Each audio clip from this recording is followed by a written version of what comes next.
रक्षाबंधन पर आज हम लेकर आए हैं एक बहुत ही खूबसूरत स्टोरी, बहन और भाई पर आधारित। जी हाँ, स्टोरी कुछ इस तरीके से है। बहन की शादी को 6 साल हो गए हैं। मैं कभी उसके घर नहीं गया। ईद बकरीद पर कभी कभी अब्बू या अम्मी जाते हैं। मेरी बीवी एक दिन मुझसे कहने लगी, आपकी बहन जब भी आती है उसके बच्चे घर के हालात बिगाड़ कर रख देते हैं, खर्च डबल हो जाता है और तुम्हारी माँ हमसे छुप छुपा कर कभी कभी उसको साबुन की पेटियां देती हैं, कभी कपड़े, कभी सर्फ के डब्बे और कभी कभी तो चावल का थैला भरकर दे देती हैं। अपनी माँ को बोलो ये हमारा घर है, कोई खैरात सेंटर नहीं। मुझे बहुत गुस्सा आया। मैं मुश्किल से खर्च पूरा कर रहा था और माँ सब कुछ बहन को देती है। बहन एक दिन घर आई हुई थी, उसके बेटे ने टीवी का रिमोट तोड़ दिया। मैं माँ से गुस्से में कह रहा था, माँ बहन को बोलो कि यहाँ ईद पर ही आया करे बस, और ये जो आप साबुन, सर्फ और चावल का थैला भरकर देती है ना, उसको बंद कर दे। माँ चुप रही, लेकिन बहन ने मेरी सारी बात सुन ली थी। बहन कुछ न बोली। 4 बज रहे थे। अपने बच्चों को तैयार किया और कहने लगी, भाई मुझे बस स्टॉप तक छोड़ाओ।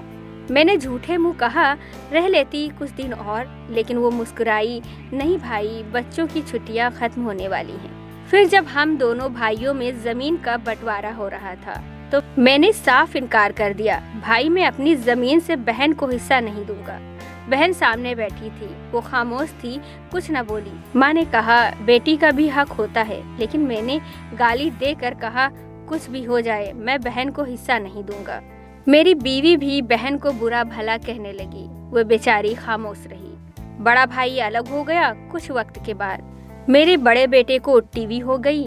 मेरे पास उसके इलाज करवाने के पैसे नहीं थे। मैं बहुत परेशान था। 1 लाख रुपया कर्ज भी ले लिया था। मैं बहुत परेशान था। कमरे में अकेला बैठा अपने हालात पर रो रहा था।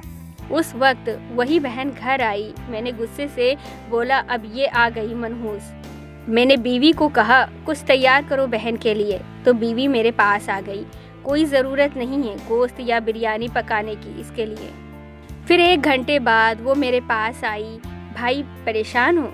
बहन ने मेरे सर पर हाथ फेरा, बड़ी बहन हूँ तुम्हारी, अब देखो मुझसे भी बड़े लगते हो। फिर मेरे करीब हुई, अपने पर्स से सोने के कंगन निकाले, मेरे हाथ में रखे और आहिस्ता से बोली, पागल, तू ऐसे ही परेशान होता है, ये कंगन बेचकर अपना खर्चा कर, बेटे का इलाज करवा।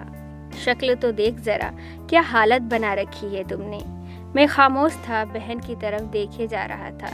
वो आहिस्ता से बोली, किसी को ना बताना कि कंगन के बारे में, तुमको मेरी कसम है।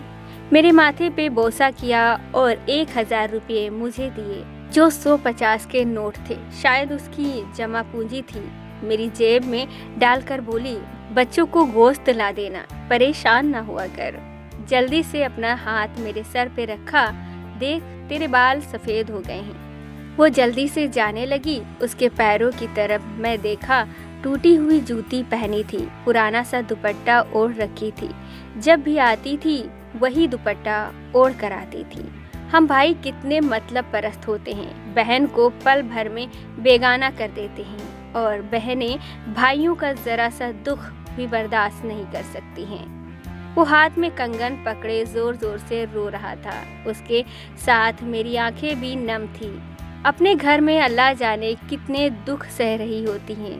कुछ लम्हा बहनों के पास बैठकर हाल पूछ लिया करें, शायद उनके चेहरे पे कुछ लम्हों के लिए ही सही सुकून आ जाए।